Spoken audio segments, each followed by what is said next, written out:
Bonjour à tous, ravi d'être là, merci de nous avoir sélectionnés bien évidemment. Je suis Edouard, je suis cofondateur et directeur général de Tilac Healthcare. Alors Tilac est une entreprise spécialisée dans le développement de jeux vidéo médicaux pour le suivi et la réhabilitation de patients atteints de maladies chroniques de la vision.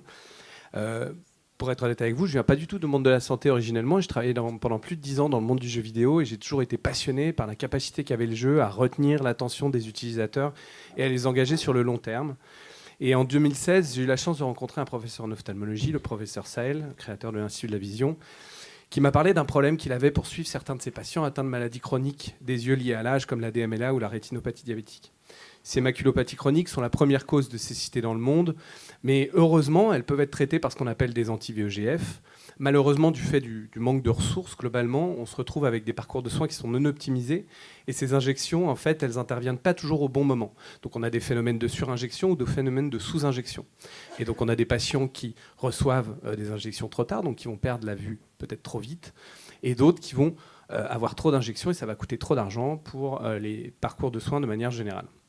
Donc en fait, on s'est dit que ce serait top, ce serait de créer un jeu vidéo qui puisse suivre la vision à domicile, et c'est ce qu'on a fait avec Audisight, qui est le premier jeu vidéo médical. C'est un dispositif médical qui permet le suivi d'acuité visuelle à domicile sur son smartphone. Et on a commencé à le déployer en septembre 2018, suite à notre marquage CE, d'abord avec des accords de copromotion avec l'industrie pharmaceutique pour commencer à générer, après études cliniques, des données de vie réelle pour montrer qu'il y avait un usage. Il fallait après tout faire jouer des patients en moyenne d'âge de 72 ans à un jeu vidéo pour suivre leur vision, c'était pas gagné. La réalité, c'est qu'en fait, on a eu un usage vraiment exceptionnel. On était vraiment surpris. On s'est dit comment on fait pour déployer plus largement.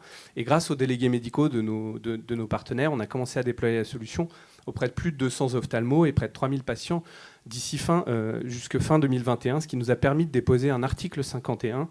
On a été la première solution de télésurveillance ophtalmologique à bénéficier d'un modèle de remboursement, enfin d'un financement par la sécurité sociale, ce qui nous a permis de décupler complètement l'utilisation de la solution, puisque depuis mai 2022, en janvier 2022, on avait 40 prescriptions mensuelles. En décembre 2022, on en a plus de 800 maintenant mensuelles, et on va atteindre les 1000 prescriptions mensuelles en mars de cette année.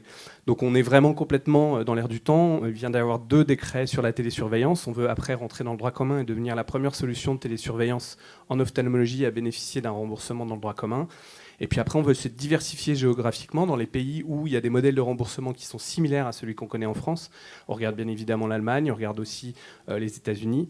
Et puis l'idée, c'est de devenir cet acteur 360 du suivi de la vision grâce au gaming et de permettre de suivre d'autres pathologies, comme notamment la myopie infantile ou encore le glaucome, où il y a des besoins de suivi à domicile, notamment avec les nouveaux traitements, pour permettre encore une fois de faire entrer l'ophtalmologie dans la maison, parce qu'aujourd'hui, on va chez son ophtalmologiste et puis une fois qu'on ne le voit plus, en général, on ne prend pas suffisamment soin de ses yeux.